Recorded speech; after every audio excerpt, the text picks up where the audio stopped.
Bismillahirrahmanirrahim. La haula wala quwata illa billah. Assalamualaikum warahmatullahi wabarakatuh. Puji syukur kehadirat Allah Subhanahu wa Ta'ala yang telah mencurahkan nikmat-nikmat lahir maupun batin, terutama nikmat keluar masuknya napas ini. Alhamdulillah.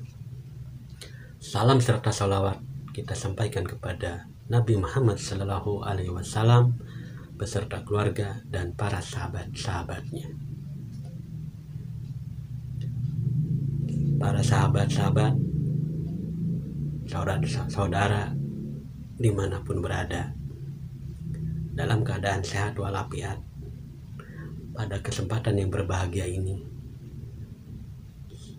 saya akan sedikit menyampaikan betapa pentingnya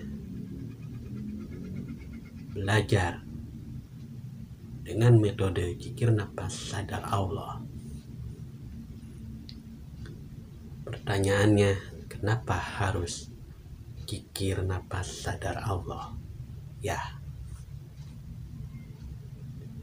karena zikir nafas sadar Allah bukanlah suatu ajaran atau bukanlah suatu torekan, akan tetapi metode atau cara untuk berspiritual yang sebenar-benarnya, untuk sampai kepada tujuan yang kita tuju, yaitu Allah. Dengan zikir nafas sadar Allah, pada hakikatnya kita menyadari keluar masuknya nafas ini. Sebab semua yang namanya manusia atau makhluk hidup, semua dinapaskan oleh Allah atas kehendak Allah dan kuasa Allah. Justru di sinilah napas. Kenapa harus napas? Karena napas adalah suatu sarana yang Allah kasihkan, yang Allah pinjamkan kepada makhluknya yang bernama manusia. Maka daripada itu, Allah itu bukan untuk diingat, tapi sadari. Allah yang memberi kita napas, Allah yang menghendaki kita bernapas, maka di situ sadari Allah yang telah menapaskan kita semua. Maka dengan belajar zikir nafas sadar Allah, disitulah hakikat penyaksian yang sebenar-benarnya. Akan tetapi dalam perjalanan rohani dengan metode zikir nafas sadar Allah itu bukan untuk membangun suatu kata-kata atau berteori, akan tetapi kita harus sebenar-benarnya berspiritual yang hakiki, yaitu perjalanan rohaniah dalam penyaksiannya, yaitu sang jiwa yang menjadi saksi. Dengan metode zikir nafas inilah kita akan dipahamkan apa yang namanya penyaksian itu. Karena dalam belajar zikir nafas sadar Allah, di situ ada levelnya atau tingkatan. Ada level 1, level 2, level 3, level 4. Kalau di bab tauhidul iman itu adalah yakin, ainul yakin, hakul yakin, akmalul yakin. Ketika udah mengalami akmalul yakin, disitulah tuh sebenar-benarnya kepasrahan jiwa kita, diri kita, yaitu hanya kepada Allah, yaitu fana di situ, yang adanya Allah. Akan tetapi proses itu harus mengalami proses di awal ini, yaitu yakin. Yakin di sini bukan diucapkan, tapi dipraktekkan. Ya, dengan kuncinya napas, menyadari bahwa itu Allah yang berkehendak. Nah, disitulah kita berpasrah, mempasrahkan semua yang ada di diri ini.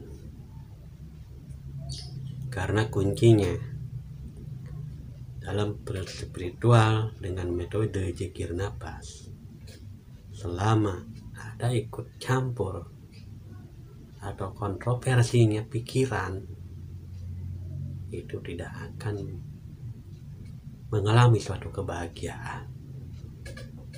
Karena ke Allah itu bukan dengan pikiran, akan tetapi dengan kepasrahan jiwa. Sebab apa? Yang ada di dalam konsep zikir nafas sadar Allah, kita itu ditekankan menyadari dan sadar hanya kepada Allah. Maka terlepas daripada belajar zikir nafas sadar Allah, kita itu jangan banyak membangun atau menumpukan kata-kata. Bukan itu yang diinginkan Allah, itu bukan kata-kata, tapi laku. Apa itu lakunya?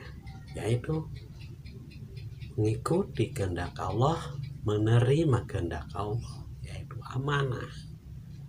Ikuti perintah Allah, terima perintah Allah dengan keikhlasan.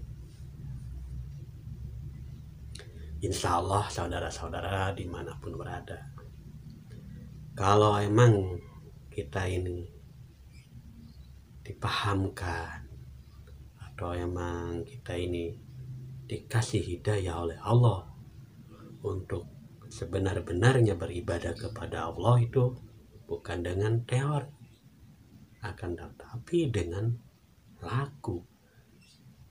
Kalau di kajian Tauhidul Iman adalah disebut akmalul yakin. Nah, itu nanti masuklah ke wilayah perilaku akhlak. Nah, inilah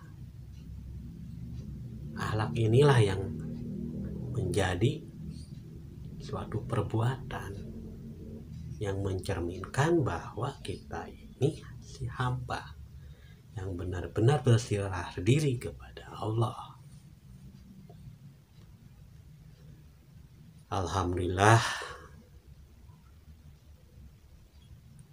penyampaian pribadi saat ini cukup sampai di sini dulu. Semoga bermanfaat bagi diri pribadi dan bagi sahabat-sahabat para pengamal zikir nafas sadar Allah dimanapun berada. Semoga bermanfaat dan menambah wawasan atau pengetahuan tentang belajar zikir nafas sadar Allah. Akhir mukalam, wassalamualaikum warahmatullahi wabarakatuh. Siap 76.